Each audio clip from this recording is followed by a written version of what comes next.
Okay, good morning everybody and welcome to this meeting of Cabinet held on the 18th of November 2021. I'll take apologies for absence first, please. Thank you, Leader. I have no apologies for absence. Are there any online? I don't see any. Okay, thank you. We'll move to disclosures of personal and prejudicial interest. I'll take them in order. I'll go to Councillor Hopkins first. Yeah, thanks, Leader. I'd like to declare an interest in the Governor appointment. My daughter is named twice within the report.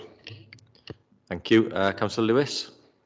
I have a personal and prejudicial interest in item 11 following advice from our legal officer. Thank you very much. Councillor Smith. Item 10, early Governor appointments. I'm a member of the appointment panel and I have dispensation. I will be moving the report but not voting. Thank you. Councillor Stevens. I have a personal and prejudicial interest in items 17 and 18. Okay, thank you. Councillor Robert Francis Davis. In item 10, Governor appointments, and also in the item on the skate park. Okay, thank you. I'll go online now. Councillor Thomas. Yes, thank you, Chair. Personal interest only in agenda items 17 and 18. Okay, thank you, Councillor Thomas. Councillor Child. Thank you. I got personal and prejudicial interest due to my consistent public position on the suggested skate park site. So on item 11, will withdraw from the meeting for that. And on item 10, Governor at Grange School named in the report. Okay, thank you, Councillor Child. Councillor Pugh. Because I'm not voting today, I don't know whether I have to say I've got an interest in the governor's one because I'm on the governing body of one of the schools. But it's Louise's turn to vote, so I'm not sure.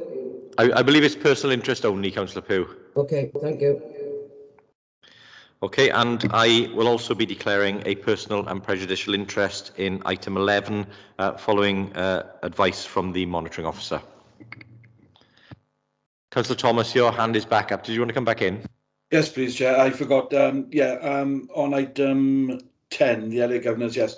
One of the governors named is in the school that I'm a governor on, so it's just a personal interest. That's all on that. Okay, thank you very much. Okay, we'll go to item 3 then, if there aren't any further declarations, and those are the minutes of the previous meeting, pages 1 to 5. I've not been advised of any amendments. I'm happy to move them as a true record. Could I ask for a seconder, please?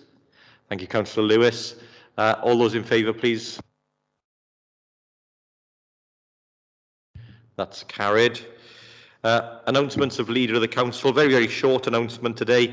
Just to reiterate what I said at Council, and that is that I will be, on the strong and clear advice of the Monitoring Officer, withdrawing from the meeting today, and Councillor Hopkins will take over the chair for both public question time, councillor question time, and for item 11. And I just would record again my frustration and disappointment in having to withdraw from this meeting on an item which I would have wished to have spoken on. Again, I do feel very disappointed that as an elected member and leader of this authority, I'm unable to take part in a democratic meeting of Cabinet on this important item.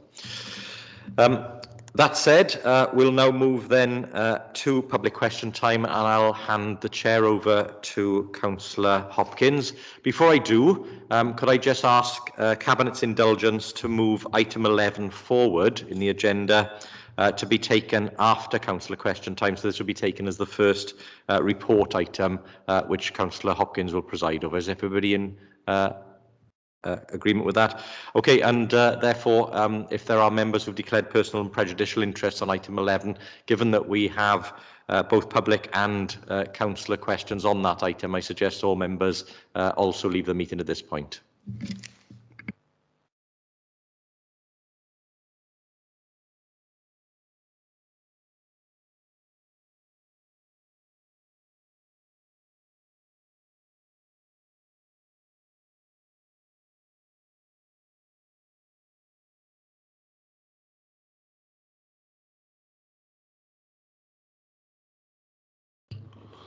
Okay, if I could take public questions. I know that I have had two written questions submitted at the present time. So if I go to, I think it's Mr. Williams who would like to ask us the first question. Many thanks for allowing me to attend today. I'm attending Humble Skate Park Association, which the members association community support for the redevelopment of the current Fleet site, with a view to working with relevant groups to ultimately realise a new concrete skate park, excuse me, fit for all abilities and free to access for all. Mr. Williams, yeah, you broke up awfully there. Do you want to try that again? Otherwise, I can ask the question if you. I've got the question if it helps, but you can try it again if you don't mind. Sure. I'm attending on behalf of Mumble Skate Park Association, which is a members association set up to represent the community support for the redevelopment of the current Flindero site, with a view to working with relevant groups and ultimately realise a new concrete skate park fit for all abilities and free to all to access. As Cabinet's no doubt aware, there's exceptionally strong community support for the redevelopment of the Flindero site, and following full due diligence, Flindero has been identified as the optimal site of all those available, with plan permission secured on the 5th of February 2020. We also note Cabinet previously approved the land transfer on 21st of January 2021. However, this was subject to a judicial review. As far as we're aware, bar the reposting of a notice regarding the transfer, there are no other changes in relation to the information provided to Cabinet for consideration today on this matter. The exceptionally strong community support for the redevelopment of the site is, however, coupled with significant growing concern regarding the time the process has taken to date and the resultant delays in enabling the project. Bearing in mind the delays to date and the impact these delays have had on the project and community aspirations, should Cabinet today approve the proposal to lease the land to Mumbles Community Council, what would be the anticipated timescale for the lease to be actually realised, and will the council look to expedite this as much as possible? Thank you. Yeah, thanks, Mr. Williams, for the question. I appreciate it. But what I would say is, if Cabinet is minded today to approve the report, and providing there are no challenges to the report going forward, then I'll give a commitment that we will deliver as soon as we possibly can. Hopefully, if Council Cabinet do approve it today, we'll do everything we can to fast track the process. Thank you. Many thanks, Mr. Is there any other public questions?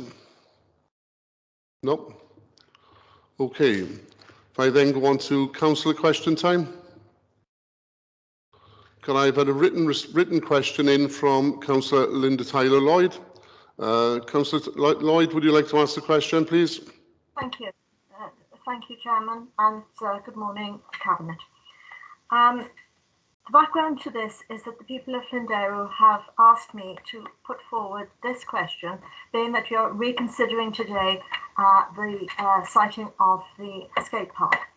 The people of Flindero on a sunny day get a terrific amount of problems with parking, and they are worried that a skate park at that location is going to exacerbate that problem. Therefore, this is the question.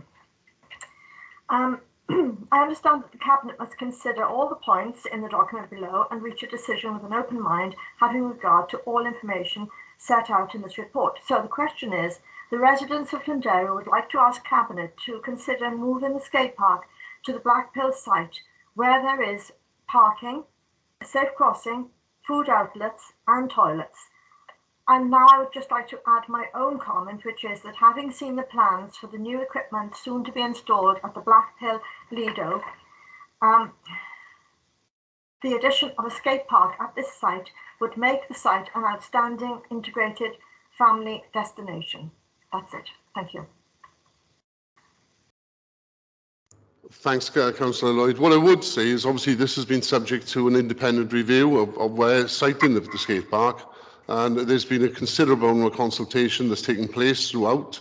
And if Cabinet is minded to go there, they're not to go with a recommendation, then I think we'd have no alternative but to deliver this site at the appropriate place.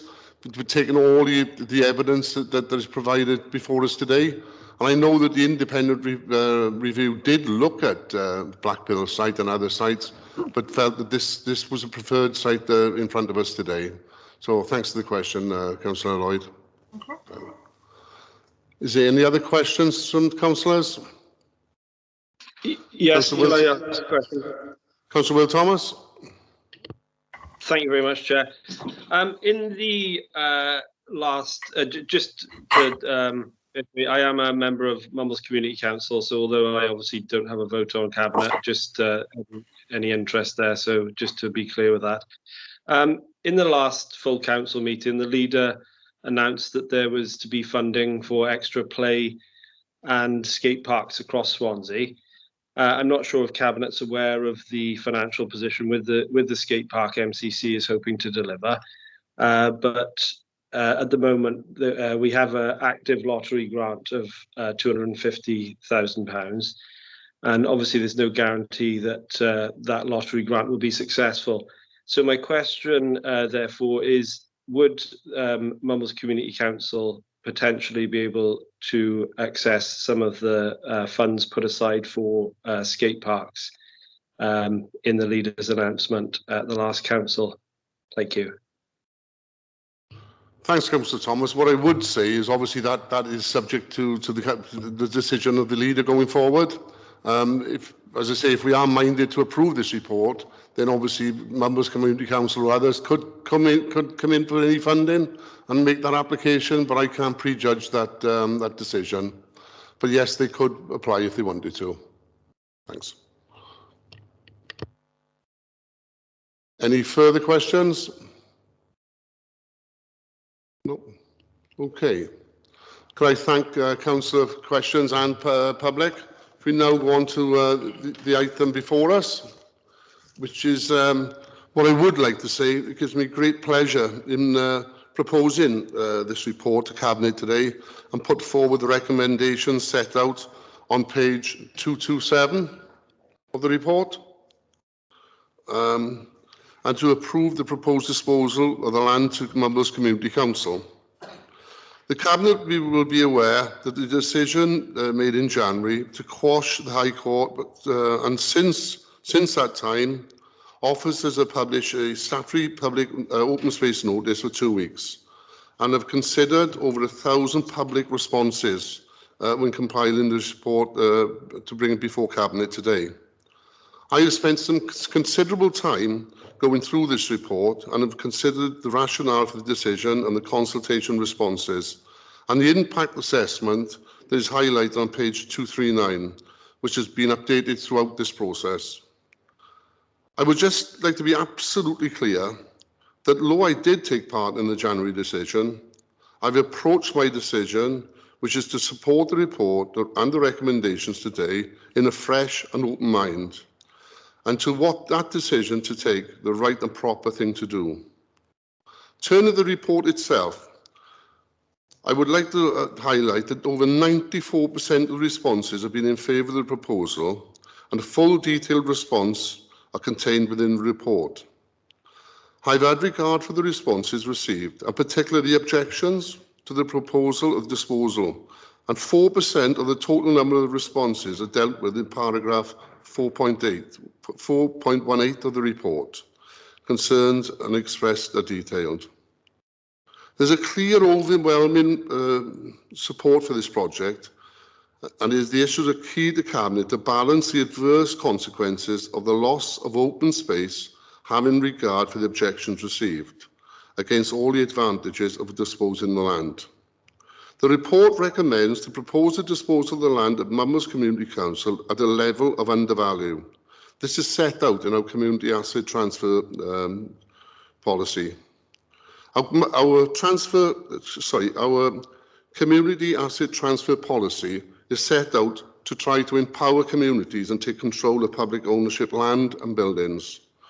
I'm quite pleased to move this report and actually say to Cabinet, this really will empower the community of Mumbles Community Council to deliver a state-of-the-art project that the Swansea City Council could not afford to build. This is something that I think will bring a fantastic asset to the young people of this city, and it, in line with the Future Generations Act, and deliver better outcomes for our young people. I think it will be a very sad day if we lose this opportunity to deliver this project. I move this thing, and I move it with hope that we can deliver this state-of-the-art project that will be inclusive of all. This will be a free, open to all community facility, and I take great pleasure in moving the report and the recommendations on page 227. I move. Councillor Mark Thomas. Thank you, Chair. Yes, and I'm more than happy to second this report. And in doing so, I think you've covered most of the important and the salient points that are captured within the reports. And I, like you, I have read through this report. I have noted and looked at all of the contributions made from over 1,000 contributions, both from objectors as well as supporters of this. And I think looking at it, broadly, you did touch in a response on one of the councillor's questions in that, a thorough independent selection of site. This is not just a case of look at this site. 3 sites were looked at, 3 sites were studied, and 2 sites ruled out in favour of this being the more favourable site. And the report goes into detail on why that conclusion was reached by, as you highlighted, it was an independent report. Furthermore, if we look at the recent investment we as an authority have made over into play, particularly aimed at younger children, obviously, in developing and improving all of our parks throughout and across Swansea. That is something that really came to the fore as a result of the pandemic as well. And what we did, all of us experience and noted through the pandemic, was the absolute need for outdoor open space for all of us, for our mental health and well-being, and how much people really shown how much there was a need of that. Alongside of that, with the massive impact this pandemic has had on the health and well-being of our children, with loss of school, loss of education, and the mental stress it has caused upon them, the need for play is really at the fore. And this site and being able to develop this, and as you said, it's within the realms of Mumbles Community Council to do that, but it will be for all children and residents of Swansea. So, it's the right thing to do. I'm very happy to second this report and happy to move that, Chair. Thank you, Councillor Thomas. If I then call in Councillor Louise Gibbard. Oh, thank you very much, Chair. Yeah, just to sort of echo what yourself and Councillor Thomas have said, really, I think, I think it's been really important to read this report in full and to approach this with an open mind, and definitely the importance of getting this right. It's obviously a once in a lifetime opportunity to put in something that's incredibly valuable. I don't think anyone is disagreed with the idea of having a skate park and the huge benefits that will bring to young people, especially older young people, with the investment that we've put into play areas. It's great that we're going to provide a free open access facility here for older children. I think I have a lot of sympathy with people who have suggested the Black Pill site, for example. I understand what Councillor Tyler Lloyd said earlier about the facilities and the parking and things like that, but I think we have to kind of balance it all up, and I think the independent review looking at the different sites takes this into account very well, and the loss of further open green space on this beautiful sort of vista that we have there on the seafront. I think we need to limit that, and by building on the existing concrete area where the skate park already is, sort of will prevent that. So I'm very grateful to everybody who's contacted myself and colleagues about this. It really has got a lot of support from the community across Swansea, and a big thank you to the officers for putting together such a detailed report. So thank you, everybody. Thanks, Councillor Gibbard. If I go to Councillor Andrew Stevens. Yeah, thank you, Deputy Leader. Yeah, I've been through the report in depth and I've taken on board all comments and the evidence provided today. I can see from Appendix F that there is a clear, overwhelming community support, and I've certainly considered the content of those responses.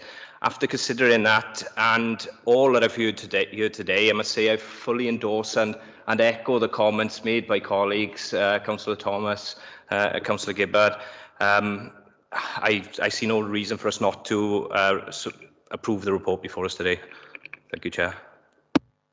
Thanks, Councillor Stevens. If I then go to Councillor Robert Smith. Thank you, Deputy Leader. Yes, like other councillors, I've read the report in detail with a lot of interest in this issue. I think other councillors have mentioned the importance of open access play, which this is part of that provision. And looking at the various options here, I think using the existing skate park is a much preferable position than developing on a new site in Blackpill, for instance. So for that reason, I will also be supporting this application. Thanks, Councillor Smith. Well, I think it's been seconded. Sorry, it's been proposed. It's been seconded. What I would like to say is that to thank everyone for participating today. I think it's been quite a healthy debate, and what I would like to do is take it to the vote if we possibly can. Phil, if you could cast the vote. I'll just put the vote up now. Give me one moment.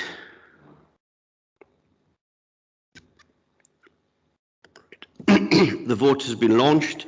It should be on your screens imminently. I'll give you all a moment. Does anybody not been able to see the online vote? And raise your hands. So, Councillor Robert Smith, 4. Councillor David Hopkins, 4. Anybody else unable to see the online vote? No, just you two. So I'm going to close the poll. Give me a moment. And that's unanimous 4, Deputy Leader. Okay, thank you. Could somebody call in the chair? Give me a moment.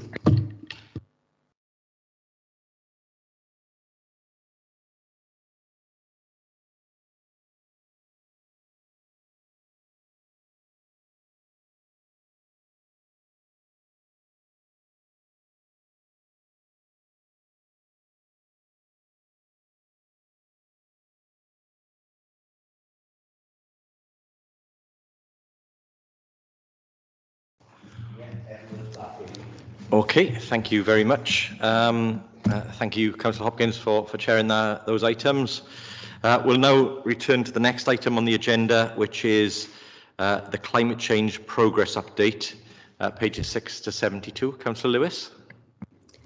Thank you, Leader. I'm very pleased to bring this report to Cabinet today. Just to go through some of the salient points. Emissions reporting guidelines were issued by Welsh Government in May of this year. Swansea are currently collating our own baseline year data for 1920 and 2021, which was submitted to Welsh Government on the 31st of October. We will continue to work with Welsh Government in terms of how we measure our carbon reduction so that we can have a consistent measurement tool across all local authorities in Wales, which I think is critically important.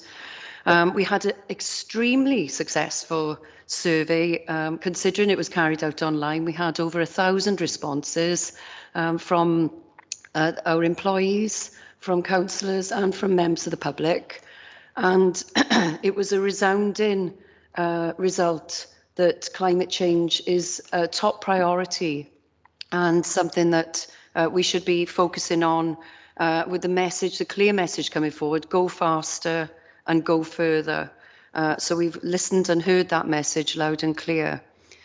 So in 2.1, members will see that we need to establish sound governance.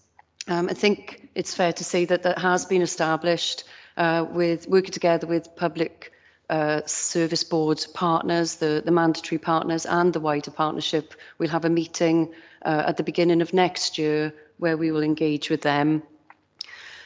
We also have the Climate Steering Group and the Climate Programme Board, which brings all the departments across the council working together to make sure that there's no duplication, no overlap, and that we're working on this agenda across all directorates.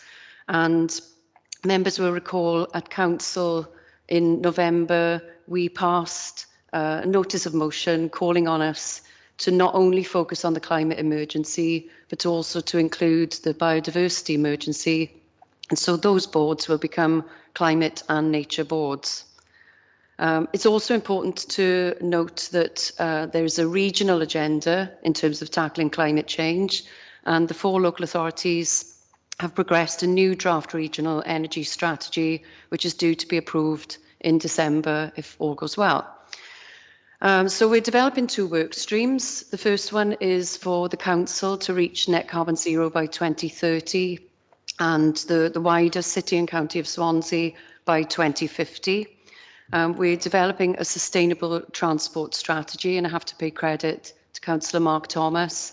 And some of those items on that agenda, we're working very closely together in terms of the green fleet strategy, the grey fleet strategy. And I know that Councillor Thomas has been working tirelessly on active travel in terms of giving the residents of Swansea choice in terms of net zero forms of travel. As I said, we're monitoring and recording our carbon emissions, and there's more detail on that in 2.4. And just to highlight again, the recommendation at this stage is to retain the Council's emissions calculation until such time as Welsh Government methodology is agreed.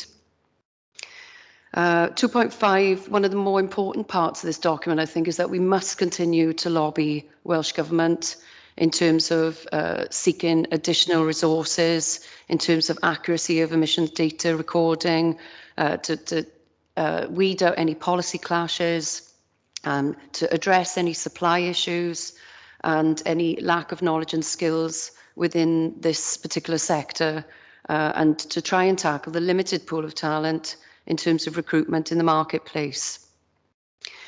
So one of the other points which I wanted to highlight as well is the development of a communications and engagement strategy, and that is critically important. We are very engaged with our workforce, and as a council, we have complete autonomy and complete control, in a sense, of our destiny in terms of meeting the target by 2030. But what we really must focus on is bringing the public, bringing young people, bringing local businesses with us on this journey if we have any chance of reaching net carbon zero by 2050. And I'm really pleased to say that not only our mandatory partners on the Public Service Board have signed up to our climate charter, but also recently Swansea Bid have signed up as well, which is really, really positive. So just to highlight a few things, mentioned the sign up of the charter. We've launched the pledge wall, which gives people an opportunity to pledge their ideas and their contributions to inspire others. We plan training in terms of climate literacy across the organisation. We're working with unions and frontline employees, particularly to design a toolbox talk style training for those who are not got access to the council database system in terms of online training. And we're working with the facilities team in terms of the home working toolkit. So we needed to create a climate change and nature strategy, and members will see this Appendix 2.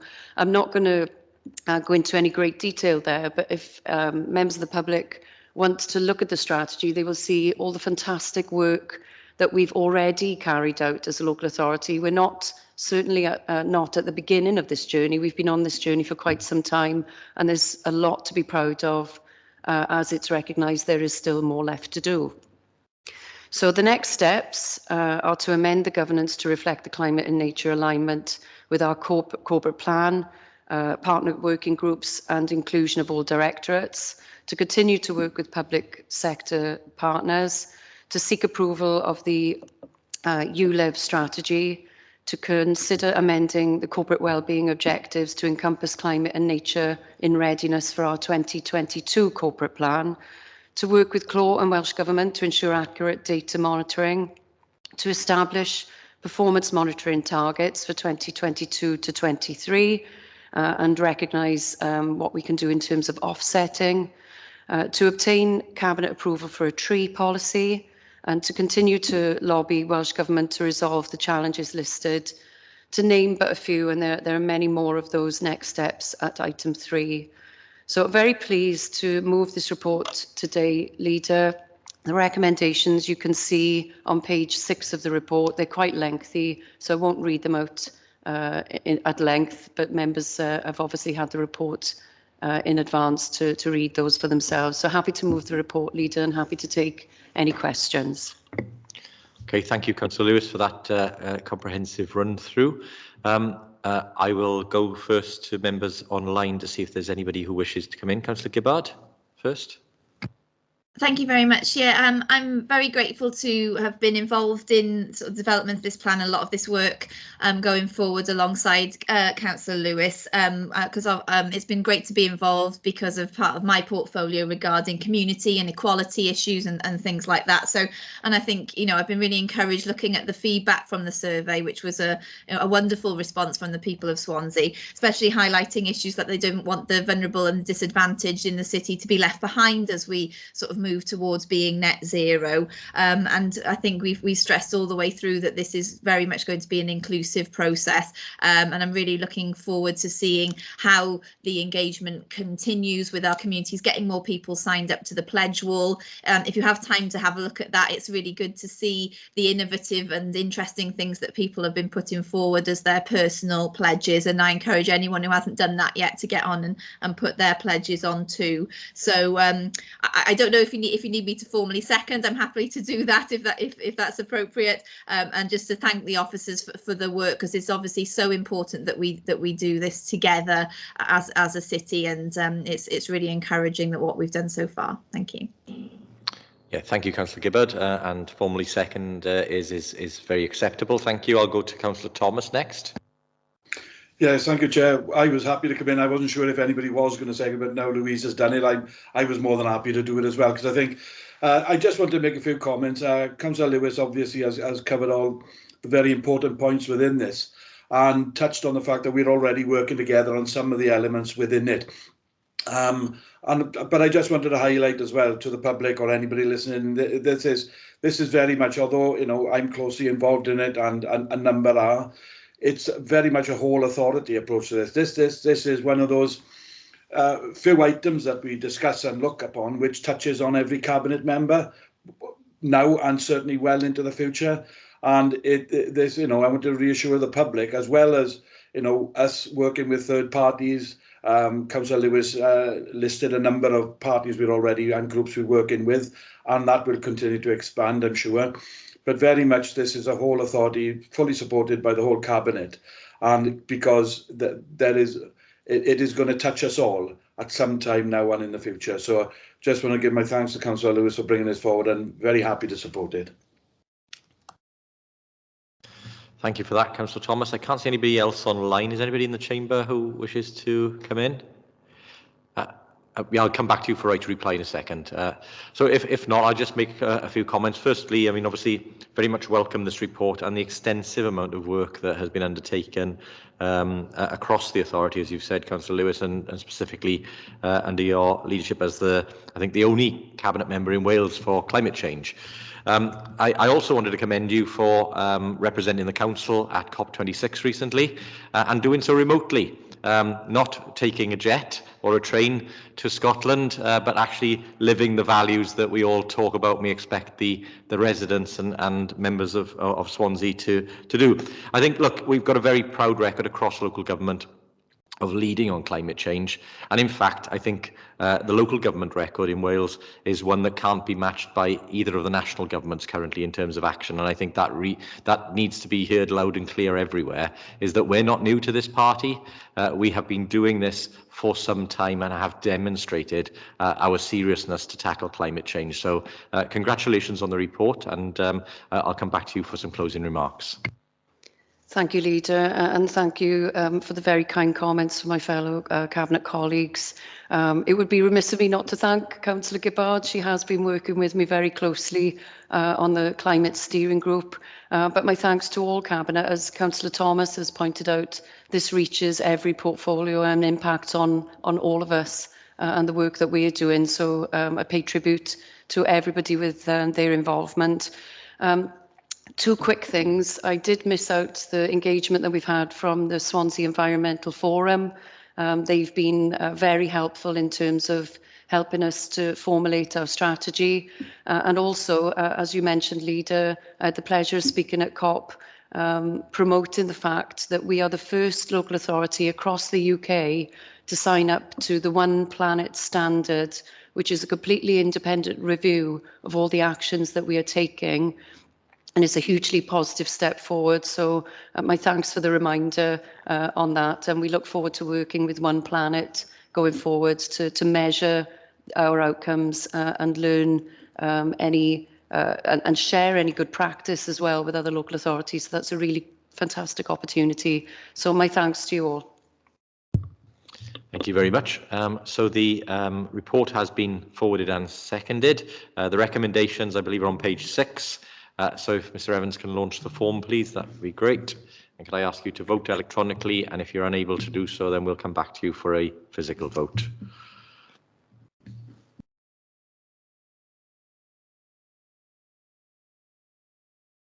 Okay, is anybody not able to vote? Okay, Councillor Andrea Lewis. Councillor Robert Smith. Any other councillors unable to vote electronically? No? Okay. I shall close the poll. And again, that is unanimous for, Leader. Okay, thank you very much, Mr. Evans. Thank you, colleagues. That's carried. We'll move on to our next report then, which is the Swansea Public Toilet Strategy Progress Report, and I'll go to Councillor Mark Thomas. Thank you, Chair. Yes, I'm happy to move the recommendations on page 73, but before I do, I just wanted to highlight some items within the report in front of us. I wanted to pay tribute to officers and stakeholders who have put this report together. There's an extensive report, as you can see from the appendices. It's a very lengthy report in all with the progress report, etc. So I just wanted to pick out a couple of key points, if I may. The introduction, why are we doing this? The Public Health Wales Act 2017 received royal assent on the 3rd of July 2017. And Part 8 of the Act places a duty on each of local authority in Wales to prepare and publish a local toilet strategy for its area. That's the rationale and the reason behind it. But I wanted to focus on primarily on the overview of our strategy on section 2. And we have an action plan in place which covers 6 key areas. The strategy, the process of developing a public toilet strategy for the City and County of Swansea, the governance arrangements for overseeing the development and progress of the strategy, mechanism for communication about public toilet provision, and this is quite key within the report, within the City of County of Swansea, and how this will be developed to meet the needs of residents, visitors and businesses. The process of reviewing existing public toilet provision within the City and County of Swansea, the development of a plan to ensure that Swansea's public toilet provision meets the current and future needs of local residents, visitors and business, and obviously that's a key element of this, and the development of a sustainable funding plan that enables Swansea Council to maintain and develop the public toilets, because that is another key. Over the years, through austerity measures and that, we haven't been able to invest in our public toilet provision in the way any of us would have wanted to. And now we've had, we've moved forward on that since 2020. We've invested £200,000, and more recently through the Economic Recovery Fund, we've got further investments of £65,000. I want to highlight then on section 3, just to show that this is an all-encompassing strategy. It's not just council and council officers who develop this. It's working in partnership with a stakeholder group drawn from key groups across the public, private and third sectors, and that's key. It isn't just about us thinking we know what's best for the public. It's absolutely engaging with all groups, all users of public toilets, and that has been the core of developing our strategy going forward, focusing on the needs of all. Another key element of this is we have updated our council website to provide clear details of where all our public toilets are, what facilities they have and when they're accessible. And within the appendices, There is a hard copy there, obviously, of every one of our public toilets, including what facilities are there, whether they disable, that they change in places toilets, plus their opening hours, etc. And that is available then on the website, obviously, for people to peruse. And then, because one of the things we became very aware of, particularly when visitors and tourists come to Swansea, many of them are disabled people, have to plan their journeys around the provision of toilets, because they know that they can, wherever they travel, there has to be a toilet during or at the end of that journey. And being able to look ahead, look at our website, if they're planning a visit to Swansea in particular, then they know where they can find those facilities that best meet and suit their needs. So this is the start of a process, Chair. It's certainly not the end of it.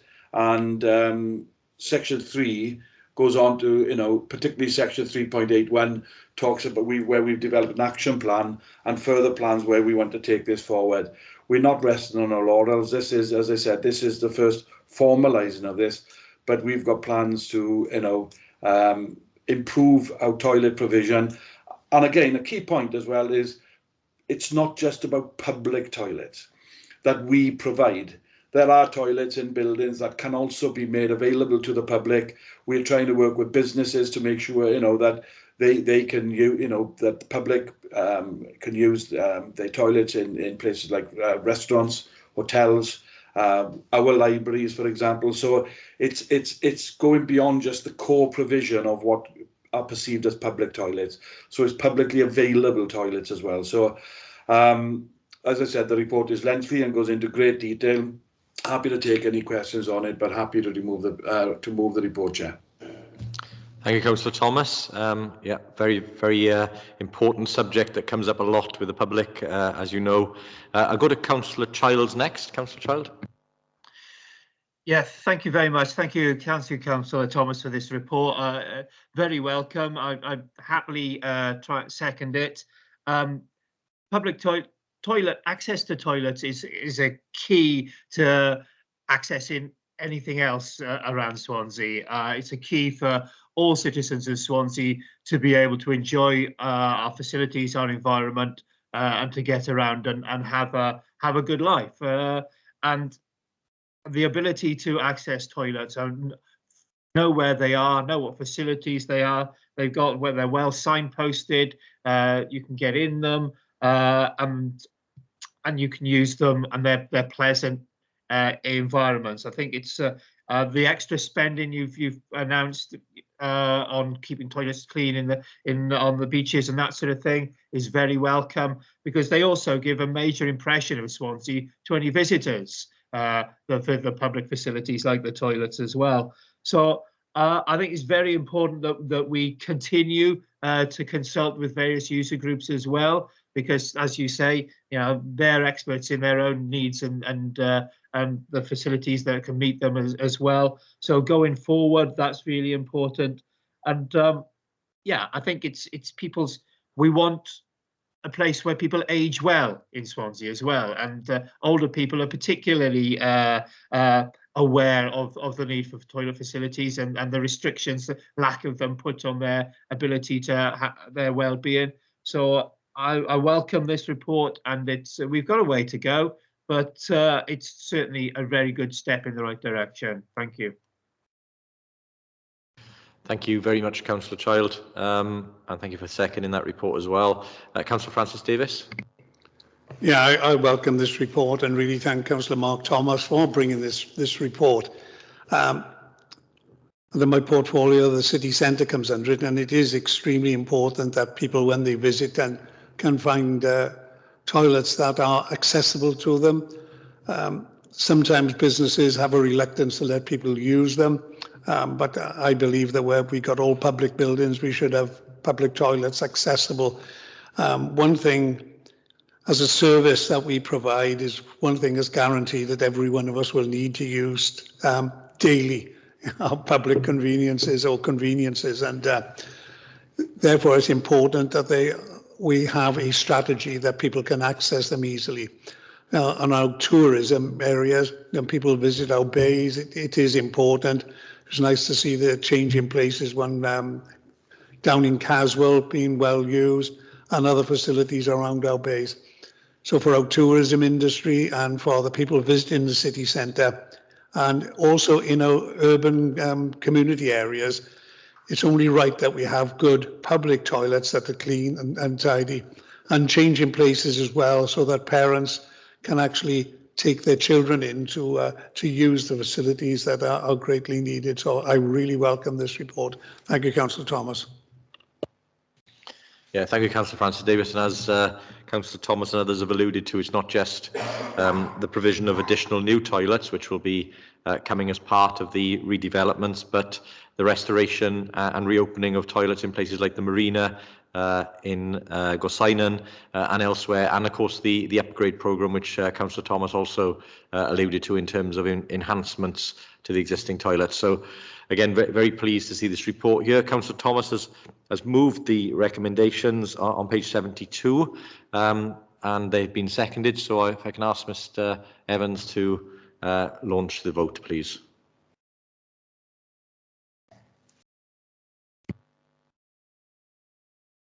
There you are, Leader. The vote's been launched.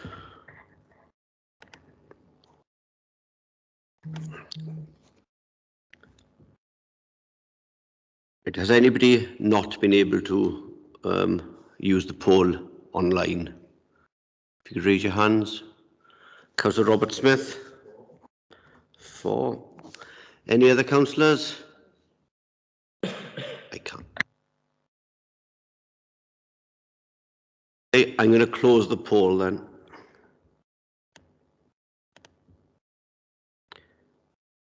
That's unanimous for, Leader. Okay, thank you, Mr Evans. We'll now move to the next item, which is the approval of the legal agreement for the new regional education partnership. And I go to Councillor Smith. Thank you, Leader. And can I thank the officers who've been responsible for this report? I know there's been a lot of blood, sweat and tears gone into this legal agreement, and I'd thank Helen Morgan-Rees and Debbie Smith in particular for their efforts with this. The new partnership, and which this provides the legal framework for, is a replacement for AERO, and I think the new arrangements reflect current need and the way that they've evolved since the regional consortia was set up. Members may, or certain members may recall the Robert Hill report a few years ago. That's instigated consortia, and they were based on existing arrangements. Some of us may remember SWAMWAC as a predecessor to AERO. Well, you know, things have moved along. I think need has changed. Our own capacity as an individual authority has changed, and I think this legal agreement provides a framework that we'll be able to work more in the way that we want to work, using our own expertise, harnessing our own officers and taking responsibility ourselves for supporting our schools, but doing that as and when required in conjunction with other authorities. I think it offers a way of working far more closely to the way that suits our need as a city and county of Swansea, based on a revised footprint and perhaps a more coherent footprint. And I would move the report, Leader. Okay, thank you, Councillor Smith. Very happy to second that report, and I concur with your thanks to both Helen Morgan-Rees and to Deb Smith and the whole team that have put into this, especially as well the Chief Executive, who I know has spent many months behind the scenes bringing together all of the various viewpoints so that we have a new partnership that we can all corral around, which will, I think, be able to take education forward across the region and improve regional working across South West Wales. So again, like yourself, very pleased to see we've got to this another remarkable milestone in this process. So I don't know if there's anybody else who wishes to come in and make any comments. Happy to take them. If not, I'll ask Mr Evans to launch the vote. Could I also ask Cabinet members who aren't able to vote electronically if they could just ensure they pop their microphone on when voting verbally so it captured on the video. Thank you.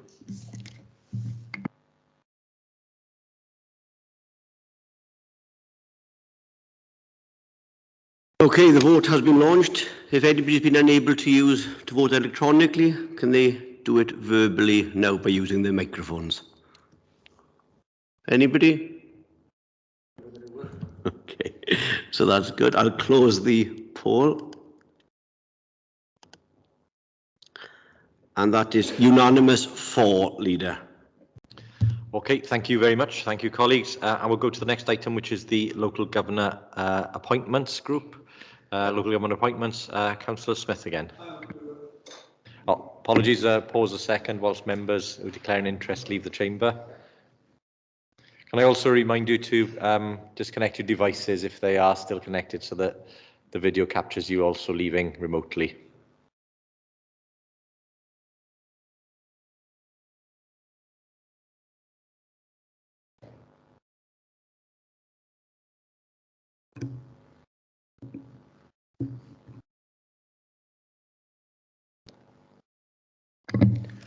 Yeah, I formally move the report, Leader.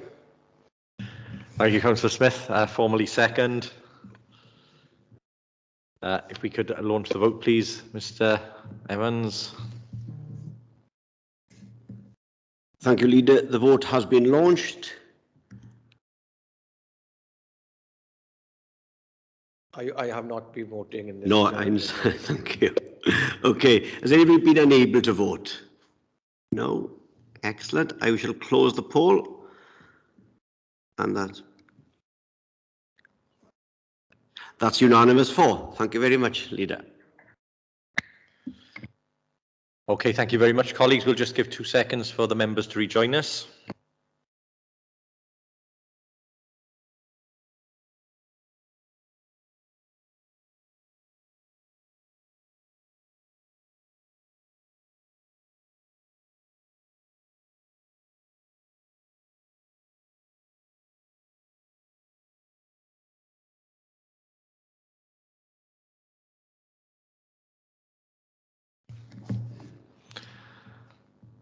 Okay, welcome back, colleagues. I'll give you a second because I know people will need to log back in.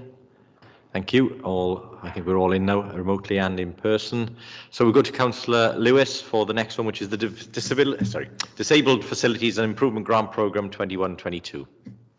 Thank you, Leader. This is hopefully a pretty straightforward report. Members will probably appreciate that residents that have disabled facility works done to their properties, particularly throughout the pandemic, have understandably been nervous to have that work carried out due to their vulnerability with the COVID-19 virus. And so we find ourselves with a surplus budget. We don't need any additional money for the next year's capital programme. So the recommendation is that we approve the transfer of 1.2 million, just over 1.2 million pounds from the Disabled Facilities and Improvement Grant Programme back to the Capital General Fund. In addition to that, there's also an ask of Cabinet that they approve the transfer of £307,000 from the DFG budget to the minor adaptations grant. We've seen an increase particularly in minor adaptations, things like handrails, ramps, and those have been small works, but really critically important to enable people to live independently in their homes. And so I think it's right and proper that we extend and expand that grant. And finally, to approve the transfer of £105,000 from the Valleys Task Force Empty Property Budget to the Western Valleys Task Force Empty Property Budget. And this is to address the reduction in grants that we've received from Welsh Government, but has been a very important grant in terms of returning properties back into use and back into homes. So very happy to move the report and to take any questions. Thank you, Councillor Lewis. I'll go to Councillor Child next. Yes, happy to second this. Welcome the report from Councillor Lewis. She's absolutely right to highlight the minor adaptations element of it, which is key to getting people, sustaining people in their own homes or getting them back home from hospital or whatever as quickly as possible. And the whole of the Disabled Facilities Grant is really good at assisting people's well-being and sustaining them in their own household. So I'm very happy to support this. Thank you, Councillor Child. So the report has been moved and seconded. You've had the recommendations from Councillor Lewis, so if we could go to the vote, please. Thank you, Leader. The vote is before you. Has anybody been unable to vote online? No. I shall close the poll then. And I can see that's unanimous for, Leader. Okay, thank you again, colleagues. We'll move to our next item then, which is the Public Service Ombudsman for Wales Annual Letter 2021. Councillor Stevens. Yeah, thank you, Leader. The report presents the Cabinet the annual Ombudsman letter for last year. As we know, it was a very challenging year because of the pandemic, which is reflected in a lower number of complaints, not just for the Council, but also across Wales. You can see in the report that despite all the disruption, both the Council and the Ombudsman made progress on advancing changes and new initiatives. We reviewed and updated our policies. The complaints team received training directly from the Ombudsman, and we started developing a new IT system to make the process easier for the public and more efficient for staff. Appendix A attaches the Ombudsman annual letter and highlights key projects that the Ombudsman Office took forward during the year, including new functionality for publishing more data and information from across Wales. Finally, you'll see the report that although complaints reduced, the number of code of conduct complaints closed by the Ombudsman increased across Wales. I ask you to note the report and the excellent work undertaken by the complaints team during what has been a very challenging year. Thank you, Councillor Stevens. With this one, do we just note or a vote? Just for information, so thank you very much for that one. We'll move on to our next item then, which is Financial Procedure Rule 7 report on the Road Safety Grant for 21-22. Councillor Thomas. Yes, thank you, Chair. Happy to bring this report to you today. It's for Road Safety Grant Award from Welsh Government for £219,000. So I'm looking for Cabinet approval for that spend today. And before I do, I just want to highlight a few key areas again in the report. Section 2 is basically, this is an improvement to road traffic management from Aberystwyth all the way through to Pontardawe.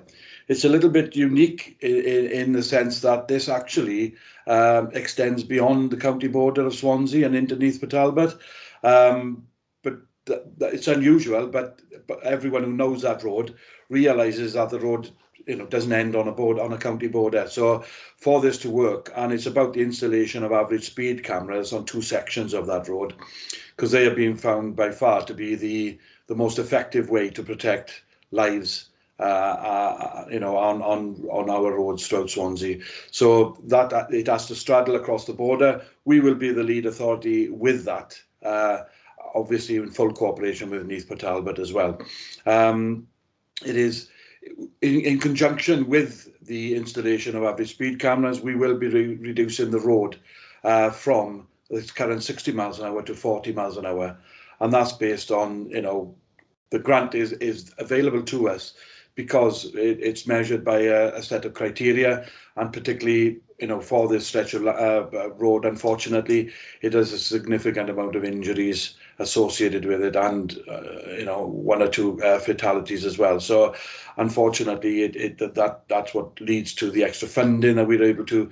But in our experience of where cameras are installed throughout the county, they are the most effective way of reducing speed because they're not reliant on periodic or temporary patrols or controls of the road. So very, very happy to move this report on this grant. But it also does include, there's a small element of the report as well that alludes to speed control measures throughout Gower villages in particular. We have reduced a lot of the speed around the main access points throughout Gower, as we're all aware of, over recent years. But there's still regular reports from villagers and communities about the amount of speed in traffic within their communities. And where it's particularly relevant in rural villages is quite often there aren't, there are many sections of the roads that haven't got pavements on them. So people are forced to walk along the road. So I suppose the speed of traffic then is very much more prevalent and important for people who are throughout their daily routines are having to walk on the road. So this is to carry out a study in the first year in Nelson and Skirlage, and that is to help us generate information about how we can tackle this problem. It's not an easy problem because a lot of the roads are narrow, and as I said, haven't got pavements. So it's about recognising that there is an issue there, and the study hopefully is going to furnish us with information how best to proceed with tackling those issues in there. So once again, Chair, very happy to put this report in front of Cabinet and seek approval of my colleagues. Thank you, Councillor Thomas. And as you've alluded to, obviously a main artery which runs between both Swansea and Eastbourne Talbot, and one unfortunately where we have seen some serious incidents and very unfortunately loss of life. So I'm sure communities around that area will welcome the safety measures that are being placed on those roads. Okay, I'm very happy to formally second the report. And if there aren't any comments or questions, we'll go to the vote then. Mr. Evans, if you can launch the vote.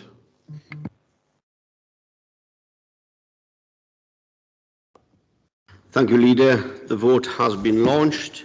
Has anybody been unable to vote electronically? No. Okay, I shall close. Yes, I haven't been Sorry. able. Councillor Mark Child, how do you vote? For. Is there anybody else unable to vote electronically? No. Okay, I shall close the poll.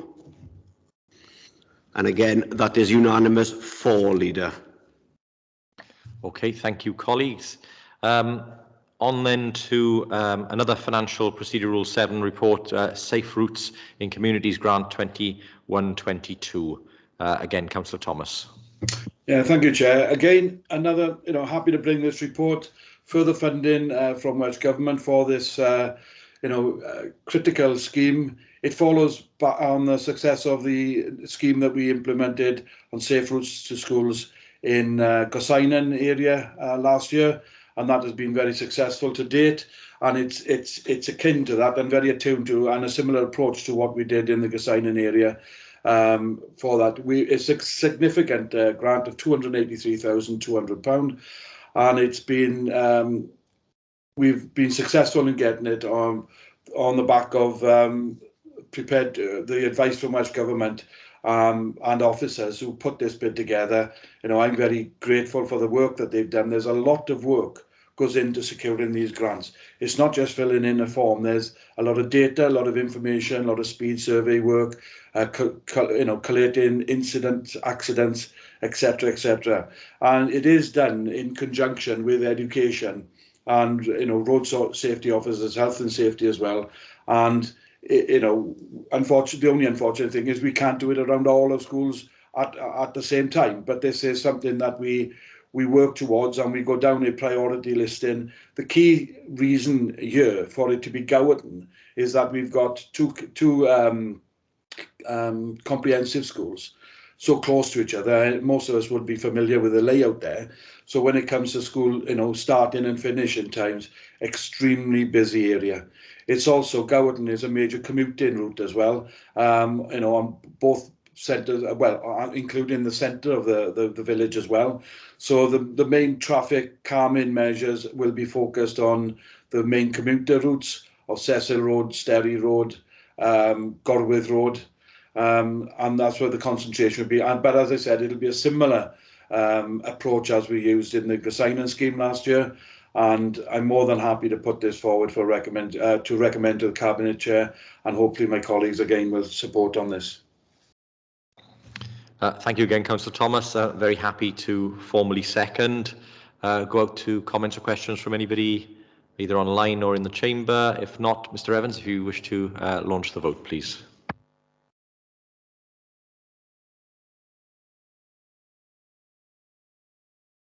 Okay, the vote has been launched.